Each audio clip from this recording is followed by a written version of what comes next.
Welcome to GCN Show. The grand départ of the Tour de France. Welcome to the GCN Show. From the heart of Wiltshire. Welcome to the GCN Show! Oh, I can't clip in.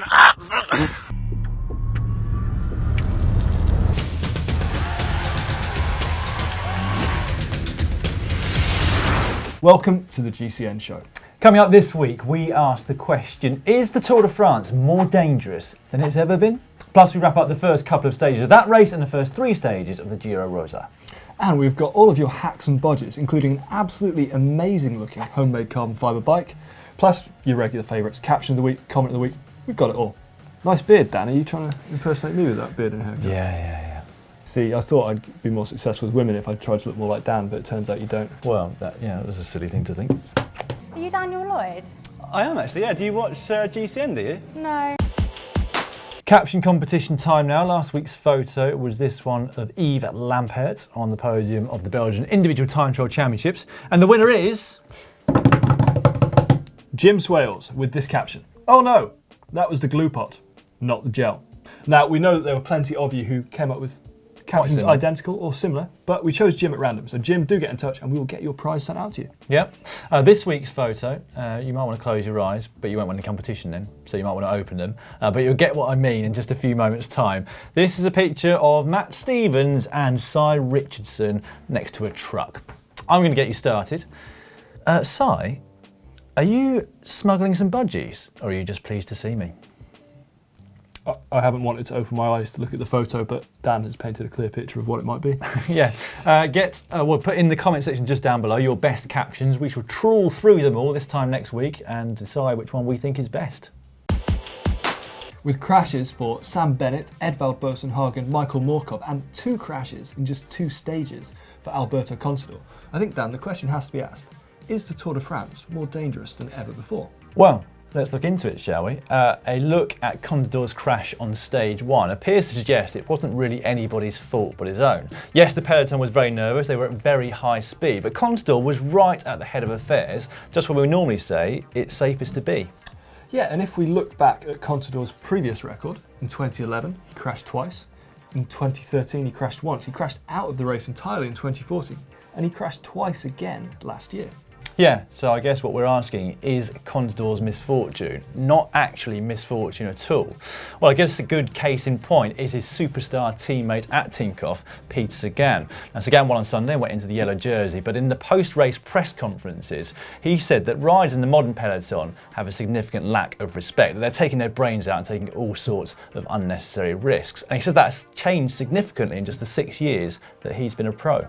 A look back at Sagan's own crash record is really telling it. I can't recall many occasions that Sagan has crashed, but there was the Vuelta last year where he was involved in an incident with a moto, so that wasn't his fault. And there was also an incident at Post-Tour Criterium last year where he was wheeling and fell off the back of his bike. So that was his fault, but I don't think it quite qualifies as a racing incident. And then, if you think of Paris-Roubaix this year, I don't think any other professional cyclist in the peloton could have got out of that situation the way that Sagan did. He is just a phenomenal bike handler, and perhaps that's the reason he crashes less. No, I think you're right. So what can we conclude from looking at Contador and Sagan as examples? Well, firstly, I think we do need to say that it is definitely getting faster in the peloton. That's due to 4 factors as far as I'm concerned. Firstly, there's probably more pressure coming from the teams and sponsors as they put more money into the sport. As more money comes into the sport, there's more reward for taking the risk in the first place. There's also the fact that bikes are getting faster, i.e. they're lighter and more aero, and there's a general higher standard of rider in the peloton due to advances in training methods, etc. That said, your example of Sagan is a good one. It does show that if you are a supreme bike handler, you can significantly reduce your crash rate. But what can actually be done to increase rider safety? I think we can split it into 2 factors. There's external, so things like barriers, crowd education, that sort of stuff needs to be reviewed and improved on an ongoing basis, as do, tragically, as we've seen this year, vehicles and races and motorbikes. But maybe there's a question that needs to be asked from within the peloton as well. So how do riders avoid crashes more in racing instances? Perhaps it's something for the CPA, the Professional Cyclists Association, to look at, a code of conduct, also like a driving licence. Yeah, there have been suggestions of reducing numbers of teams or riders within teams at Grand Tours, but that always comes up against a lot of resistance, understandably, from all the teams that want to be in there. I'm not sure what we would suggest though to the CPA in terms of getting more respect back into the peloton, but if you've got suggestions, maybe you could let us know in the comment section just down below. And do you agree with us? Has the race, in fact, got more dangerous? Of course they won't agree with us. I reckon this is one of my favourite sections each week, Dan. It's time for hack / bodge of the week. First up, Henry Hunter has been at it again, and this time he's included our logo. We're very flattered, Henry. Yeah, thanks Henry. After I complained a couple of weeks ago that he hadn't included our logo. Hack. Get on with your work though at school and stop using lasers. Next up from Sam Fuller, he sent in a bike with not so much of a hidden motor, but a very obvious motor. It's kind of looks like a motorbike is a bike with a motor. I don't know where that sits. I'd love to have a go on one of those. Next up, Neil Logan, who's an actual homemade repair a customer took into my work today. We recommended... It's not safe. Definite bodge, yeah. definitely. Coming from Glasgow, saying, look at that. He's kind of bolted on an whoa. extra metal bit because he's got a broken upper part of his seat tube. Yeah, probably wouldn't recommend riding that ourselves either. This one is not too dissimilar. It comes in from Jack Titterton, who recently broke his seat clamp, but his mate Blake Cowley came up with a solution, and Jack thinks he's nailed it. See what Jack did there. Dan, I'm going to let you take this one. Yeah. It's Chain Keeper of the Week. Just when you thought there was no chain keeper this week, I've got one here for you, which comes from my chain keeper documents. Kuya J. Santos, DIY rollers from an old derailleur. Again, looks very cool. Don't know what everyone's problem is with chain keepers. I love them. That does look pretty sweet. It's a red jockey wheel, so I do wonder if that in fact has ceramic bearings as well. Might well do. Marginal Ceramic gain. bearing chain Marginal keeper, gain. they are the ultimate. Okay, don't forget to keep sending your hacks and bodges in using the hashtag GCNHack, or just send us a message on Facebook. And if you would like to win your Chain Keeper of the Week t-shirt, do pester Dan on his personal Twitter account. It's now time for cycling shorts.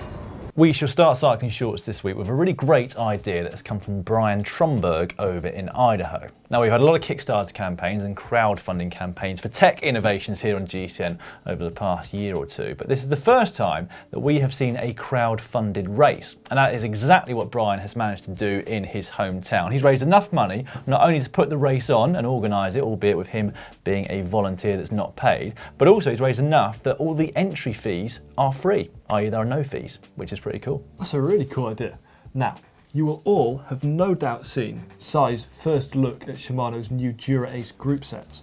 But in the last week, Shimano have also got into the helmet game. Have they? Yeah, they've done that by buying Laser. Laser are the company who sponsor Andre Greipel and the rest of the Lotto Soudal team. So watch this space for some exciting new products, I'm sure. Do you know how old the Laser company is though? I don't, but since you're asking, I'm going to go for twice Matt's age. A little bit less than that. They are 97 years of age, so the oldest bike helmet company in the world, apparently. So I've read. Anyway, sticking with Lotto Soudal, hopefully a lot of you will have seen our video with Adam Hansen where he goes through his suitcase and shows us what he takes on the Tour de France. If you haven't, it's well worth a look. He's got to be one of the most intriguing and fascinating characters in the peloton. I have Glad Wrap, carry a bit of miso soup, a little bit of sandpaper. I have a satellite phone, that magic green stuff, a Rubik's Cube always. He had a Rubik's Cube, which you might have seen, but what we didn't show you is that he's also got a spare miniature Rubik's Cube, just in case he loses the main one. I always carry a spare Rubik's Cube just in case. And he also showed us how he completes it.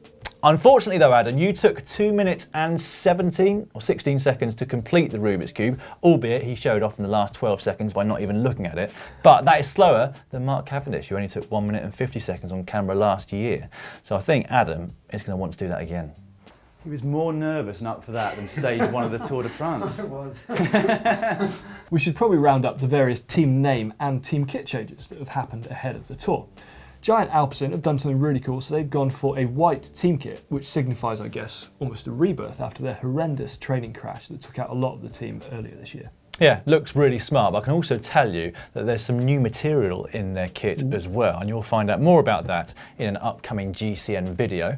Orica Green Edge are now known as Orica Bike Exchange. The Australian bike retailer has taken over named sponsorship of the team, at least through till the end of this year. And Team Cannondale is now Team Cannondale Drapac. At the moment, that just means they've got new livery on some of their kit and the team cars, etc., etc. But as of the start of 2017, it will be a full merger with the Pro Continental squad. So some of the staff and the riders will be coming across too. Very cool stuff. Moving away from racing news, we've seen an increase and an improvement in the quality of cycling infrastructure in many major cities like London and Austin, Texas. But in Germany, they've taken a slightly different approach. So 183 million euros is going to be spent on building a cycling autobahn between 10 towns in the Ruhr region.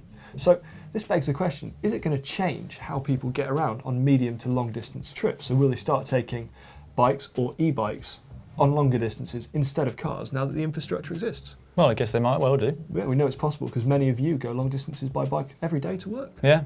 Talking of long distances, lastly, 59-year-old Arvid Löwen is currently attempting to break his own record for cycling across Canada, which stands at 13 days and 6 hours. Now, it's fair to say it didn't get off to the best of starts. He crashed on day one and ended up in hospital, begging the question, is cycling across Canada more dangerous than it's ever been? Anyway, thankfully he was able to resume and restart the following day after being patched up and given the all clear by the hospital. Arvid isn't just doing this ride across Canada for fun, he's also raising money for the Mully Children's Family Charity. Good luck, Arvid, and we'll check back in a couple of weeks. Yep.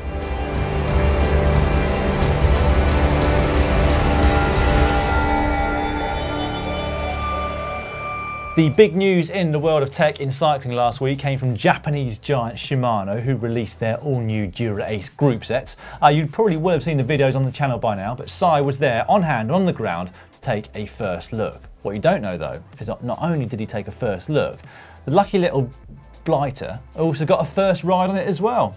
So here's a little teaser for you of Sai testing out the new Giro Ace. The full video will be on the channel in the not too distant future. So what has actually changed this mechanical group set that really affects the way it rides? Well, both of the derailleurs have been redesigned. Now the performance of the rear derailleur is essentially the same. What they've changed is to allow it to go from an 11 tooth to a 30 tooth cassette, still using the standard rear derailleur. But then the front is totally different. Italian brand Wilier have been particularly busy. They've come out with not one, not two, but 3 new gravel bikes. The Girine, the Giroon, and the Giroon Plus. And those names apparently refer to the different sizes of gravel in Wilier's home region. They've also released, and I'm going to pass to Dan for his superior Italian pronunciation, the 110 Air, which is around 3% more aerodynamic than their previous model. We actually got to take a look at Filippo Pozzato's bike, which is the same as that, at the Giro. Do you know how old the Wilier company is? Twice as old as Matt. Yeah, almost spot on. 110 is 110, so they started out in 1906, so well done, Lasty. Okay, check this next thing out. This is a thing of beauty and quite incredible. We were considering putting it in our hacks and bodges section, but we've given it a deserved upgrade to Tech of the Week. This is a completely homemade, fully carbon frame set coming from Denmark, and it really is quite incredible. Take a look at this. This was a project started last October by Nikolai Anderson. Now, Nikolai said that he started off by doing a few calculations, and I'm guessing it's more than a few calculations. Yep. He then developed 29 different tube shapes that he tested for aerodynamics and strength. And from there, he spent 143 hours building his frame. Now, he sent over a lot of information, most of which I'm probably not going to understand. Most of which went whoosh, straight over our heads, has to be said. Anyway, we can't do a Rubik's Cube. I can't even mess a Rubik's Cube, let alone do one. What we do understand are the price and the weight. So it cost him around £200 to make, and it weighs in at just 974 grams for the 55 centimetre frame that includes an integrated seat post. And it does look so cool, doesn't it? Yeah. It's really good. He did make his own forks as well, but he does stress that he would not recommend anyone use homemade forks unless they really, really know what they're talking about. So I think it's safe to say, Lasty and I will not be using our own homemade forks. In fact, we won't be making them because we've got no clue, but that is very impressive. That is incredibly impressive. And if you've undertaken a similar project, we'd love to hear from you. So do get in touch on Facebook, Twitter, or just using hashtag GCN Hack. Is your hack better than a hack? What's a level above a hack? Tech. It goes like bodge, that's right. That's why we hack, upgraded tech. it to Tech of the Week. It's that time of week. It's time for What's It Bazooka?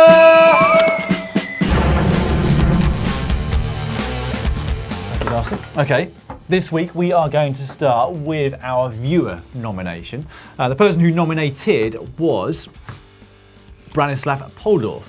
He nominated Daniel Pullman, who recently competed at the Slovak Ring 24-hour race on the motor racing circuit there. He only came 18th, But the reason he's been nominated is that everybody ahead of him, all 17 others, were part of big teams. So he was the first solo finisher of the 24-hour race, or at least he covered the most distance, which was 911.68 kilometres, giving him an average speed for a day of over 40 k's per hour, which is just mind-boggling.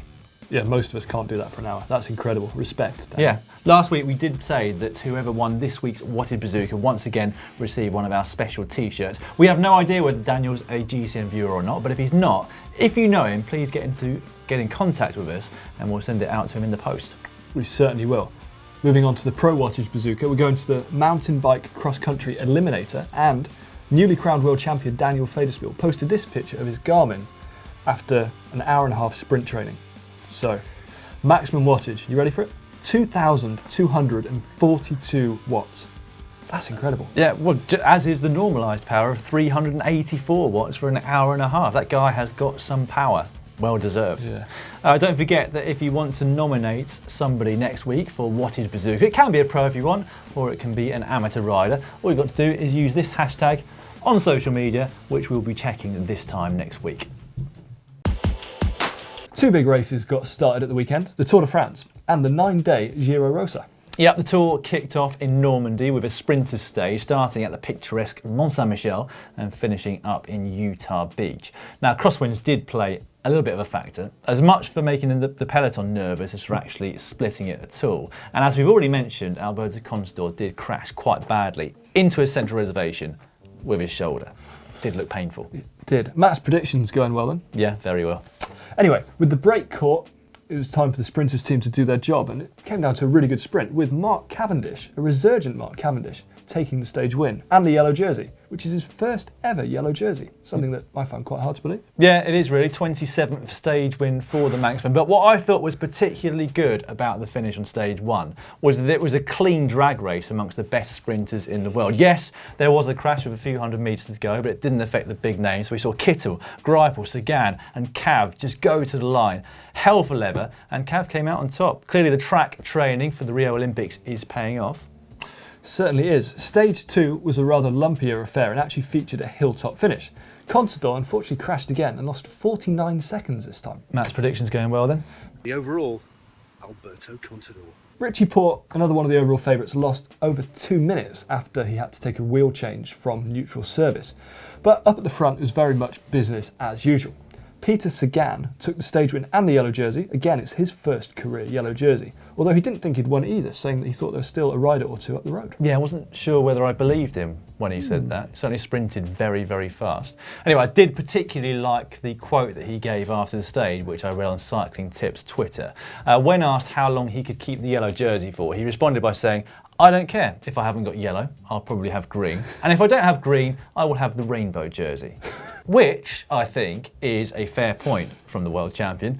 We should also mention Jasper Stuyven, the young rider from Trek Segafredo. He was part of the early four-man move of the day, and at a point, it looked like he was going to win the stage. Still had a really decent time gap with just a few Ks to go, but ultimately he was disappointed before the line. His consolation prize, though, being a polka dot jersey and a trip to the podium. Some of you might know that he co-owns a chocolatier up in Belgium with his uncle, who was busy that evening making these, which look delicious. They do. I think it has to be said that perhaps making chocolate is a better hobby for a pro cyclist to have than eating chocolate. That is very true, yeah. Did you see the custom shoes that you got there, Dan? No. Check this out. Bauke Mollema tweeted this image. Are those permanent markers that they're using for the polka dots? Very even hands though, very steady hands. Yeah, very circular dots. Well, we've also got some custom stuff for sale at the moment, haven't we? Which you can find over at shop.globalcyclingnetwork.com. Lasty and I have got them on at the moment. They are limited edition. Very limited edition, and we do really appreciate your support, and we hope you like the products we have in our shop. So head over, it's shop.globalcyclingnetwork.com. We'll put a link in the description, and of course we'll have a link on screen at the end of this video. Yeah, your support means that we can keep producing all this free content. Thanks. Okay, on to the Giro Rosa, which is a huge race every single year in the women's calendar, and particularly this year, given that a number of nations have yet to confirm their roster for the upcoming Olympic Games, so a lot resting on it. It all kicked off in Garini in Treviso with a short 2-kilometre prologue, and it was Leah Kirkman of Team Liv Planter who stormed round it in over 50 km per hour average to take the win, and of course the first leader's jersey too. The next stage saw, it might not surprise you to hear, the Boels Dolmans team feature very heavily. Evelyn Stevens went on the attack, but in the end, Giorgia Bronzini took the sprint from a group of 9 at the finish. Stage 2 was a bit hillier, so Evelyn Stevens went on the attack again, taking the first hilltop finish of the race, and with it, the pink leader's jersey. The race gets tougher and tougher though as it heads into the mountains where the riders will face the fearsome Mortarolo. Yeah, I think that comes on Wednesday, more mountains on Thursday, and then the individual time trial as well. Dom's tweet of the week has a twist this week because we've got 2 tweets and 1 Instagram post. Oh. First up, we've got this one from Andre Greipel who says, "Nice to know already after the second day at Le Tour that the speed the peloton is doing on hilly roads is a little too fast for me. AUA." I don't know what AUA means, but No. I did like the rest of that tweet. Okay, now for the Instagram post, which comes from GCN friend Tiffany Cromwell. She says, maybe I have just a few pairs of Oakley sunglasses. I guess you could call it my Grand Tour collection. She's just showing off as far as I'm concerned. Look how many has she got there? She's got so many pairs She's of colour Oakley coordinates them as like a rainbow going around her head. It's incredible. She has so many pairs of Oakley sunglasses that storage must be an issue. But when girls are given a big bag, you often fill it up. I'm not going to comment. Finally, Antoine Veyer, Festina Boy on Twitter, posted this photo, which I believe is taken from the Tour of Hungary, the Spectator. And then Lance got in on the act and replied to it with Floyd, ? Does look a little bit like Floyd's face with some extra weight, I must admit. We have 3 comments for you in our comment of the week section. The first one, I think last you must have chosen this, I've just read it, came underneath our recent new bike feature from the Tour de France, and it was from Igor Fun, who said, "What's happening to Dan's hair at 2 minutes and 14 seconds? Is this the beginning of the end for GCN? Well, I have been pulled in for a meeting by the bosses. They weren't happy. I'm going to have to just keep my eye out and take some more mirrors with me next time. I thought it was because your hair was so good that everyone thought you must be leaving to become a model. No, the hair was all out of place at the back. I couldn't see it. No one told me. Underneath that really good Envy wind tunnel video, which you should definitely check out if you haven't done so already, Simon has been given a new surname. Simon Smart, who is our aerodynamic expert, and Simon Fetch the Wheel Set. Yeah, Simon Fetch the Wheel Set. Quite catchy. Definitely. Our last one came underneath last week's pun-packed GCN show from Jordan Stebbins. I'll tell you what, with those funny little caps on, they look quite aero, don't they? It's more watero. For the aero in the water. He's correct to have said, hydrodynamic is the word you guys are probably looking for. And yes, we were, but we would never have found it without your help. Thanks, Jordan. Coming up on the channel this week, loads more brilliant content, even if I do say so myself. On Wednesday, we show you how to build your cycling confidence. Like most things in life, take it step by step and build things up nice and gradually. So if you're nervous about riding in traffic, for example, try riding at a quieter time of the day or on roads that are far quieter with less traffic. And then on Thursday, we give you 6 things which we think you should leave to the pros. However, walking around in public with shorts and knee-high socks is not something which we can abide. And actually, we even cringe when we see the pros do it. As the saying goes, pull your socks down. That is the phrase, isn't it? And then on Friday, it is Ask GC Anything number 20. Saturday's pro bike is Ilna Zakharin's rather nice Canyon. On Sunday, Dan and Simon head out on the road and they compare how aluminium and carbon fibre bikes feel when you ride them. And on Monday, we've got a mechanical where we show you how to make your bike look as sharp as the bikes that the Tour de France do. Mm-hmm. And on Tuesday, it is... From sunny Czech Republic, welcome to the GCN Show! We have got plenty more content for you to be getting on with. If you haven't seen it already, just up there is Adam Hansen's suitcase, which, as I said earlier, is extremely interesting, very different to anyone else's. Very, very interesting. And down there is the Envy aerodynamic testing video with Simon. Click there. Yeah, 3 more things. Subscribe if you haven't done so already by clicking on the globe. Give us a thumbs up if you like this video and head to our shop and buy some merch. Links over there.